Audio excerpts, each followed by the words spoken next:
Welcome to another episode of Beyond Risk and Back. Thank you very much for joining me. My name is Aaron Huey. I am your host of this 275 plus episodes. That is 275 experts that I have gotten my hands on to talk to you about your teen's struggles, and want to make sure we're always bringing you the best of the best. And I do that because so many of you listen, like, subscribe, and share what we're doing here at Beyond Risk and Back. So thank you, parents, teachers, clinicians, anyone who's listening. Thank you for taking care of yourself in such a way that you're now getting support, you're getting help, and you're listening to the advice of the experts. My guest today, Darryl, he is a family recovery coach, and he had me at family recovery because anytime we start talking about recovery, the moment we take out the one person who's using, I don't care which person that is, but the moment we take out the one person who's using and says that person needs to recover, we are on the wrong track. And I know Darryl agrees with me because Darryl Rodgers works with the families of teenagers who are struggling with addiction. And folks, I think we have a unique experience with Darryl because unfortunately, he has survived every parent's nightmare. And we're going to talk to him about it. We're going to find out from him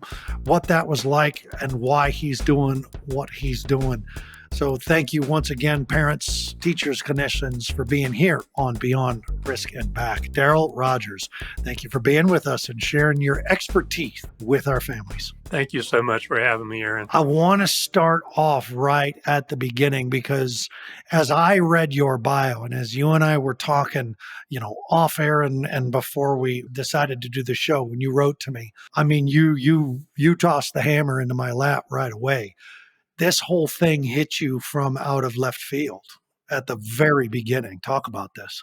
Growing up, I never experienced any issues with addiction in my family. It just totally caught me off guard when our oldest son, Chase, began having some issues.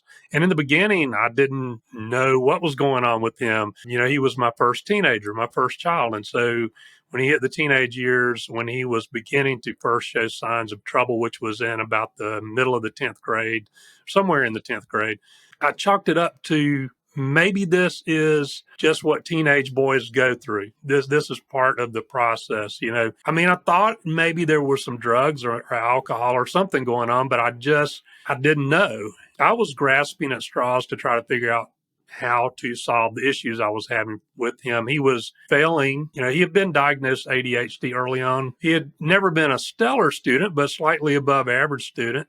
But now all of a sudden he was failing Spanish. All of his other grades were dropping. He was beginning to become a little rebellious at home and was getting in a little trouble. Nothing real serious, but I was seeing all of these warning signs, and just talking to him was not making any difference. So I decided to take things in a different direction.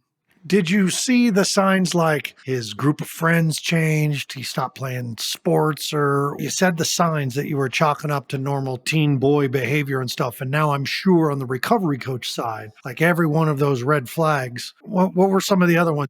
Yeah, really everything was continuing as normal with the sports. That didn't seem to be affected. He played football and ran track. In terms of the people he was hanging out with, he still had his set of friends that was not, getting in any kind of trouble. And I think he was kind of keeping it quiet that he was beginning to hang out with a different crowd, kind of on the side a little bit.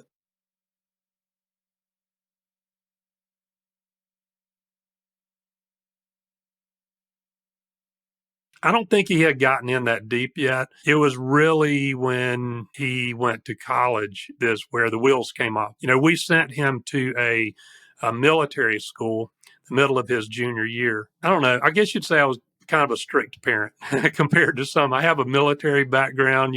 I was not having any success dealing with his issues, and I couldn't figure it out. I couldn't really get him to communicate with me. And so I transferred him to this military school. Took him a little while, but his grades began to come up. He improved his grades. He graduated on time. He had a really good senior year of football there. There was a college that reached out to him and offered him some scholarship money to come play football there. And when he got out of the environment where mom and dad were no longer around to keep an eye on him, and there was that structured environment from military school was gone, he had all this freedom, and he was away from home. He was in another state. He had all this freedom that he wasn't used to having, and immediately began to gravitate to a crowd that was using drugs and alcohol, and just went in headfirst on all of that. And, his grades suffering right off the bat in college.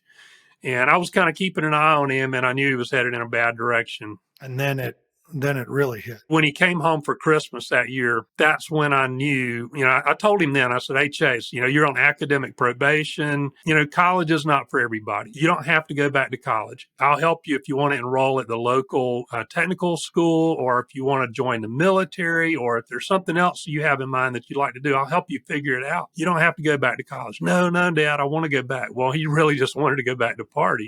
He was having a good time there. So he went back, and early on in that second semester, he dropped out, came back home, immediately gravitated to a even rougher crowd here at home. And it wasn't long before he would be gone for days at a time, and we wouldn't know where he was. He wouldn't communicate with us. We would try to call, try to text. And my wife said, look, we have one rule here. You're not working right now. You're not going to college. You're not doing anything with your life. If you're going to live in our house, you at least have to communicate with us a little bit to give us at least an idea of when we can expect you back. If you're going to stay overnight, that you're going to be overnight, and some idea of where you are, generally speaking. And he wouldn't even do that. And it got to where he was just gone more and more. And I ended up locking him out one day, and he came home, and I wouldn't let him in. And it just broke my heart to watch him get in the car with his friends and ride away, not knowing if I would ever see him again or not. By this point, I was beginning to really, I wouldn't say panic, but I had a lot of fear. I was dealing with a lot of fear at that point. So I was keeping up with him on social media. He was losing weight rapidly. He was very pale and glassy-eyed, and I would see the pictures that he would post on social media. I would see pictures of him look like he was holed up in a hotel room with a bunch of friends, look like they're all strung out. I became alarmed, so I had an intervention for him here at our house. Through that intervention, we were able to get him into treatment in South Florida. He spent 30 days in a treatment facility there, and then went into a halfway house, bounced around to several different halfway houses in South Florida, and got himself kicked out of one. He was in a really good one there at the end, but there was a girl that he met there that he really liked, and he actually had met her in treatment, but she ended up at that same halfway house. And so when she left to go back home, it was time for him to leave too. And so he made the people mad at him, people that were running the house, and they kicked him out. So I drove down to Florida, picked him up. He moved back in with us. Little did I know what a bad idea that was, letting him move back in with us at that point. But he moved back in, and actually when he got back home, he was doing a lot better. He was staying away from the people who had been a bad influence before. We felt like we had the old Chase back. He got a job, just working retail. He was going to IOP, intensive outpatient care, 2 nights a week. And he wanted to go. He wanted to get better. And I would go to some family sessions with him to try to work on our relationship, work on our communication and everything. Over a period of time, I could tell that he was beginning to relapse. Now, I didn't know anything. I still didn't know anything about addiction. I still had not done my homework at this point, and thinking that he was the problem, that I didn't have a problem. He was being a bad person. He was using drugs. That was kind of my viewpoint. Like I said, he was doing better, but I could see, I could sense that he was beginning to relapse. And he came to me one day and he said, Dad, I'm hanging around a bad crowd again. I'm headed in a bad direction, and I really don't know what to do about it. I know I need to get away from these people that I'm hanging out with, but I don't know how to do that except to move. And he told me he had taken a job transfer down to Florida, back to the area where he'd been in treatment. He had already made arrangements with an older guy that he had met in treatment there that had his own place. Seemed like a good guy. I'd met him one time before. He already set the rules. You can't use any drugs in my apartment. If I catch you doing that, you're out. My wife made him promise that he would come by and have a meal with us before leaving for Florida. Well, the day came that he was supposed to come by and eat with us, and he didn't show up. And it was getting later in the afternoon. We tried to call. We tried to text. We're getting no response. And we all moved to the living room. It was my wife and I and our younger son, Justin, who was in the 8th grade at the time. We all moved to the living room. We're just kind of hanging out. And about that time, I had a phone call from a friend of mine. I didn't want to disturb Kim and Justin, kind of watching TV a little bit. I didn't want to disturb them with my phone conversation. So I went outside. It was a nice day out, May 29th, 2014. I'm out in the front lawn, and I'm on the phone with my friend, and a City of Raleigh police cruiser pulled up to the curb in front of our house. And the officer got out of his car and started up my driveway. And I told my friend, I got to go. Apparently Chase is in some kind of trouble. And I went to meet the officer. I met him there in our driveway, and that's where he told me, Mr. Rodgers has been a bad wreck out on I-40, and your son Chase died at the scene. And man, that was rough. That was rough hearing that. Um, so he, it took me a second. There was a long pause because there was a little bit of confusion when he first got there. He thought I was one of the other. He thought he was at one of the other families' addresses. There were several people in the car, and so now my brain's really kind of playing tricks on me, and I'm thinking, did he didn't say he was dead, did he? And I finally asked him, because I'm thinking he's got me confused with one of the other ones or something, or he's in the hospital. But I finally asked him, and he said, "Yes, sir, he's dead." He asked me, "Do you want me to go in? Is there anybody inside that you'd like me to notify?" I said, "Well, my wife and my other son are in there. I feel like that's my job. Let me do that. Let me tell him." And he asked me if I would like for him to go in with me for support, and he did. I agreed to that, and he went in with me, and I broke the news to them, and you know we began to ask questions. Once we got over, we cried a lot for a while. And then once we got over that, we began to ask questions. And, there was still a lot of information to come. They still didn't know a lot. It was still early on in the investigation. We did learn through the grapevine, this was hearsay, but we did learn that there was a going away party apparently the night before. And there were all kind of drugs and alcohol at this going away party, and they all consumed it. And Chase, some of his friends, woke up late the next morning feeling hungover. So they said, "Hey, let's go to the park." And they went to the park and smoked some weed to help them cope with their nausea. That was their thought process. And they did smoke there in the park. And then Chase allowed this young woman that he had dated at one time, 18 years old, really pretty girl, let her get behind the wheel of his car. They weren't dating at that point. So they had a bad breakup, so we were kind of surprised they were together. But he let her get behind the wheel. He got in the front passenger seat. Another kid got in the back, and they left that park. And they only made it a few miles. They made a quick stop, grabbed a bite to eat right out on the I-40 in rush hour traffic, only a couple of miles, and then she lost control of his car in a curve. Slid off the road, hit a tree. Chase, right where he was sitting, the tree just happened to come right across where he was sitting, took most of the impact. It totally flipped up on the side and wrapped around the tree. And it took firefighters, emergency personnel, almost an hour to get the three of them out of the vehicle. And they transported the two survivors. Chase was dead at the scene. And they transported the two survivors right away to the hospital with serious injuries. And they would recover over the next several weeks to the extent they could return home and continue their recovery at home. But then the girl that was the driver died 7 months after the wreck, after a fire broke out in her apartment. And the fire chief said that based on their investigation, he believes that she poured gasoline all over the floor of her apartment, stood in the middle of it, and ignited it. And there were two suicide notes that were found, one online and one handwritten. So that's kind of the story in a nutshell. I've told it thousands of times. I've lost track because I do prevention speaking, but it doesn't get any easier to tell. But I tell it because I feel like people need. There's so many life lessons in the story. It needs to be told. I've heard that this is not something you get over. It's something you live with. Yeah, that's true. That's very, very true. You never get over. And I hate to compare grief, but I've met people who have very intense grief who've lost a father or a sibling or a mother or whatever, even a friend. But for me, the most intense grief that I've ever felt was losing my son, and it's it's not one of those things you ever get over. You just learn how to. You can learn. Some people get stuck in their grief, but you can learn how to lean into the pain and actually grow, spiritually and emotionally, and learn how to become more resilient and deal with things better, just over all the way around. There's so many questions that come up about an experience like that. And especially now on this side where you're a recovery coach and you can step into this darkness, into the shadow with families who are terrified of something like this for good reason. And with you having been through it, they see that you can live with it. You can survive it. I have to ask, what were the lessons that showed up?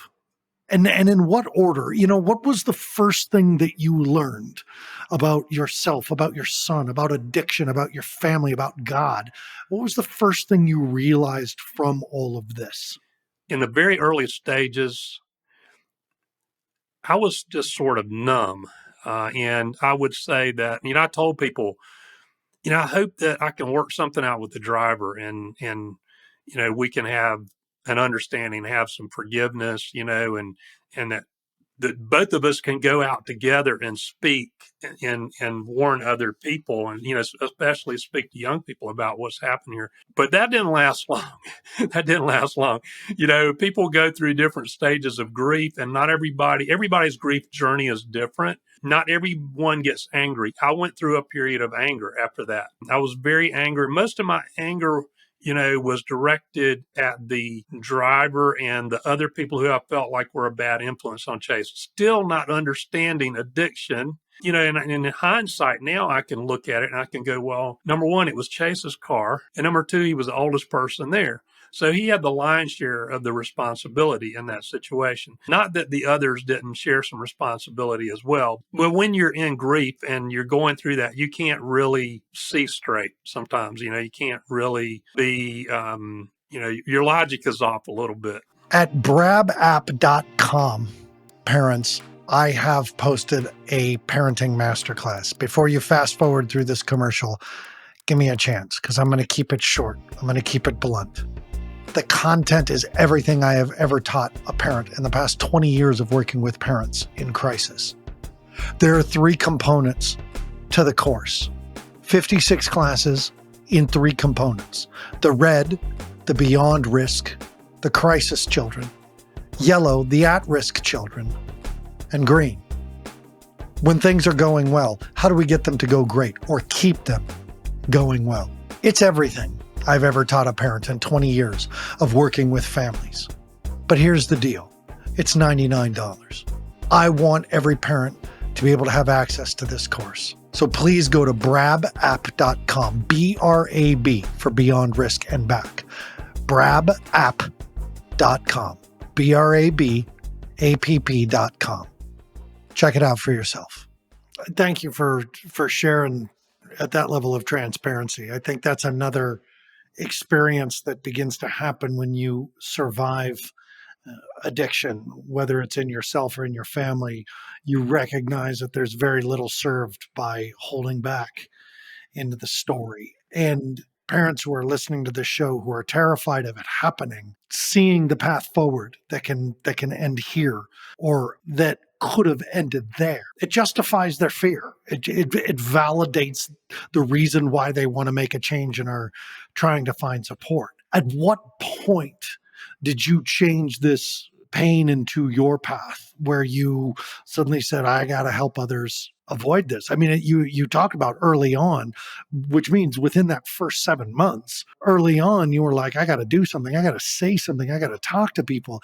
But we're coming up on 10 years later and you're still doing it. When did it change to become the mission, the vision, the passion, the purpose? Actually, pretty early on. I wrote a book to begin with, and the writing the book was my way of grieving, or it was part of the grieving process early on, and I got that book out there, and honestly, I mean, I was still angry, so I let a lot of people have it. In that book, I blasted a lot of people.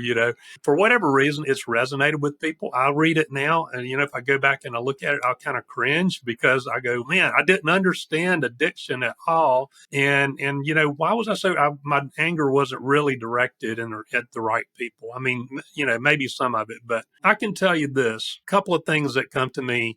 One is that I have grieved on both sides of this. So there is a grief that goes along with having a child in active addiction. And I don't know, you can call it anticipatory grief, where you're always anticipating that something bad is going to happen to your child. Or you could say it's the grief of you've already lost your child to a degree. You lost the child that you knew. They're not the same while they're in addiction, and you don't know if you'll ever get them back or not.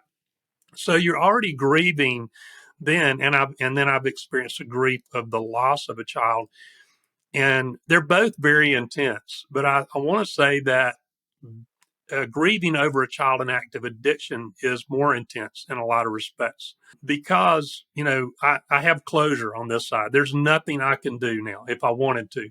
But I think it's all about learning how to let go of the things that you can't control and learning how to focus on the things that you can control. And there's really only one person in this equation that you can control, and that's yourself. And I was the world's worst helicopter parent. I have an aviation background and actually flew helicopters, but I really was a bad helicopter parent. I mean, I felt like I could just control everything, and I don't think I was quite that bad until he was addicted. Maybe there were some controlling tendencies already, but definitely once I knew he had an addiction and I got the fear set in, man, I was really, really controlling at that point. You've heard of the new kind, we've got the drill sergeants, we've got the helicopters. Have you heard of the fighter pilot parents? Have you heard of that No, one? I haven't heard of that. No. Yeah, they're the parents who you don't hear from until something goes wrong, and they come and do a bombing run on on your school, on your whatever. But they Right. show up out of nowhere, going Mach Mm-hmm. 10, and just why? Mm-hmm. How come I've never? You don't be, and try to annihilate the whole situation for their children. Uh-huh. If you now met yourself then, when Chase first started showing the signs, how would you coach yourself? What would you say to yourself as a client? I would try to be more open. I would try to have create an environment where he felt more comfortable coming to me with problems, because he would always go to mom because dad was the disciplinarian. And I think there's a right way and a right time and a right place for discipline. You have to have discipline done right. He just saw me as, I was just really strict. And I don't know that that's necessarily bad, other than I needed to figure out a way to communicate with him better in a way that made him feel like, hey, I can talk to dad when I have issues, even if it's something that I think he might not agree with or might not like, because he would go to my wife and then my wife would come to me and she'd say, hey, Chase told me this, but he's scared to talk to you about it. So that's one thing that I would try to do a better job at. That's that classic triangle of, the perpetrator, the victim, and the enabler. Mm-hmm. Families get stuck in that one very quickly. Oh yeah. Yeah. And then For sure. his progression from the beginning, and the red flags. You and I talked off the air about cannabis, and it sounds like, and I could be totally wrong. Obviously, alcohol was involved, but it also sounds like for Chase there were other drugs involved as well as he got into college and stuff. Yeah, and I'm not sure of the full extent of what all drugs he used, because he was not very. He hid it. He did his best to hide what he could. I know he experimented with Molly while he was in college, and maybe some after college. A lot of people don't take Molly really seriously. It's kind of a party drug, thought of as a party drug. But I have a friend whose daughter died when she took Molly at a music festival one time. And you don't know, you never know what's in some of this stuff. We had a girl check into our facility, and that was her thing. It's like, I've never done anything worse than Molly. And we drug tested her, and she came up, as we drug tested every child, and she came up positive for heroin. She was horrified. I've never done heroin. We're like, what do you think they put in Molly? They put in heroin, they put in meth, they put in cocaine, they put in, like, that's what Molly's cut with. And so your kid's never on Molly. Your kid's on a whole bunch of crap. So I don't know what other drugs, I can't say for sure, but I know he was experimenting, and I know the people he was hanging out with. So nothing would surprise me. It did seem to be mostly the marijuana, and when I talked to some of his acquaintances, people he was hanging out with, one kid was his dealer. or one of his dealers at least that I knew of, that I got to know pretty well after all of this, trying to figure it all out, just talking to him. He told me, he said, Chase just wanted you and your wife to know it was just the marijuana. He just liked the marijuana, and he's like, every time we got together, he just wanted to know, where's the weed? And anyway, that was his biggest issue, I think. But he was definitely experimenting with other things. So I'm sure it would have gone to other things eventually. You had an experience with your son and military school, and that certainly is the bastard child of treatment and recovery and residential programming now. And I'm curious about, obviously it made sense because you're ex-military and the discipline and the understanding and the band of brothers and etc. Would you have done that again? Would you do that again? Do you recommend military school for families who are struggling? I absolutely would not do it again. How come? How come? I'm not going to say there aren't military schools out there that are good. I'm sure there are plenty of good military schools out there, and that might be the right fit for the right kid at the right time. For him at that particular time, this was not. It wasn't the worst move in the world. He did graduate. Brought his grades up. He still had some behavior issues, and he began experimenting. He told his mother that he didn't use anything until he got to military school, any kind of drugs or alcohol. Now, I don't know if I believe that or not, but it definitely escalated some there, and he tended to gravitate to. There were kids there who were serious about getting into a service academy and who were really working hard and who were dedicated. He was ADA. He was diagnosed ADHD early on, and I felt like that structured environment and the discipline would be good for him. But he gravitated to the kids who were having issues, and what I found out was that there were parents who were enabling their kids to break the rules, among other things, that were going on there. But what they would do is they had to turn in their cell phone when they would take a weekend break to go home. They come back, they had to turn in their cell phone. Well, some of these kids have more than one cell phone. They had one to turn in and one that an extra one mom and dad gave them. They had an issued laptop that was to help keep them off the internet. Well, I talked to one lady in the lobby that the kid brought his own laptop from home.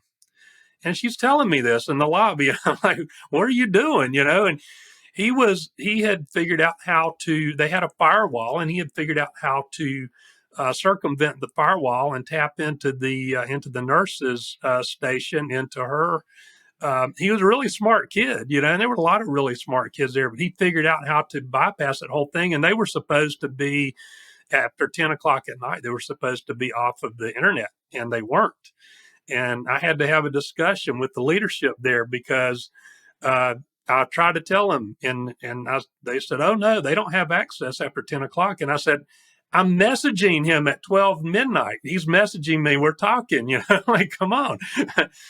So anyway, yeah, overall, it wasn't the best experience for us, but I mean, he needed some kind of a change at that point. He needed a shakeup. I just didn't know for a fact that he was using drugs. So, sending him to a treatment facility, I didn't see as an option at that point. You talk a lot about enabling on your website, therecoverycoach.com. And I'm curious about your take on enabling. And I'm also very curious on what you think the number one way parents enable their kids is.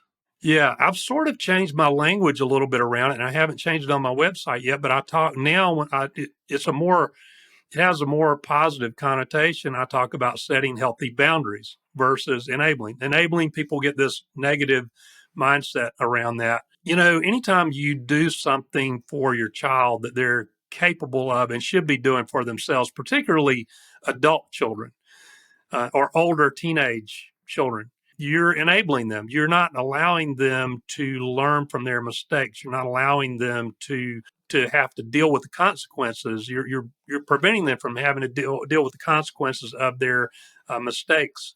So that short circuits the learning process and keeps them stuck emotionally at the age that they're at now. They're not able to mature. And one example, and this is a little bit taking it a little bit further, but I had this on social media recently. Lady, well, actually, she called me to begin with. She called me and said, "I'm having trouble with my son is in jail, and he keeps calling me, begging me, Mom, will you?" And this is a kid that was in his early 20s. Mom, will you just bail me out of jail? I promise I'll go to treatment. If you'll just set up treatment for me, just bail me out of jail. And I told her, I said, "Don't do it. Don't do it." And, and she said, "Well, he just keeps calling me." I said, "Turn your phone off." I said, "If you need support, call me, whatever you have to do, but don't bail him out of jail." And about a week later, she called me and she said, "I just thought I'd give you an update." She said, "I bailed him out of jail." And she said, "As soon as I got to the first red light, he jumped out and he took off. He's using fentanyl. He's out on the street somewhere. I don't have any idea where he is. He's hundreds of miles away from home. And now I'm even more worried." And, I mean, that's just one example of enabling. He needed to stay there for a little while. And there might be some circumstances where it might be good to bail them out of jail, but you need some counseling on that. That's not something that it would probably be very rare situations where that would be a good idea. On your website, the Family Recovery Coach, you've got parent courses, you've got packages, you got a really nice family recovery roadmap. Where else can people find you? How do they get in touch with you? I saw a YouTube page. Is that just under your name? Yeah, it's actually the Family Recovery Coach on YouTube, or Darryl Rodgers. I mean, you can search it either way and find it. And it's DarrylRodgers. I'm also on TikTok. I was a little. I am too. Are you? Yeah. I was a little skeptical in the beginning, but after a while, I dove in because I was getting so much more traction on TikTok than I was anywhere else. And so I've got a lot of videos up on TikTok, and they're fairly short and they're to the point, and got a pretty good following going there. So or I have a Facebook page that's also under my name, Darryl Rodgers. And all the content that I share, most of the content that I share on TikTok is automatically repurposed over to my Facebook page. So they can find most of the same content if they're not TikTok users on Facebook. What's your big one huge, parents have to know this before we end our episode today? What's of everything you've been through, hell and back, what's the one thing you can't sleep if you don't tell a parent? That I think I mentioned this earlier, but there's only one person in this equation that you can control, and that's yourself. So you give your child their best opportunity at recovery when you focus on your own spiritual and personal growth. So I know it's hard to let go, but you have to learn how to let go of trying to control your child and control yourself and work on that inner strength. My guest today was Darryl Rodgers. I want to make sure that you go to his website and sign up for his new newsletter, thefamilyrecoverycoach.com. He's got a summit coming up soon about addiction and adolescence. So make sure you get on his newsletter and get information about his summit coming up, and follow him. Follow what this guy's doing. What a terrifying experience. And for 20 years now, working with families who have tried to find the doorway before the gates of hell, because that's where this addiction thing goes now. It's straight to hell. And listening to him talk about surviving it, working through it, what he knows now, what he teaches now, make sure you follow up with Darryl. And as always, you can follow up with me at brabapp.com, brabapp.com. That's the Parenting Masterclass. Parenting Teens That Struggle on Facebook. That's my private group. And if your child specifically is dealing with video game struggles, Parenting Teens That Struggle with Video Game, that is my book. It's available on Amazon. Folks, thank you for joining me on another episode of Beyond Risk and Back. Remember, parents, take care of yourselves first, your adult relationships second, and your children third, because that's how we do our best work with our kids. I'll see you next week.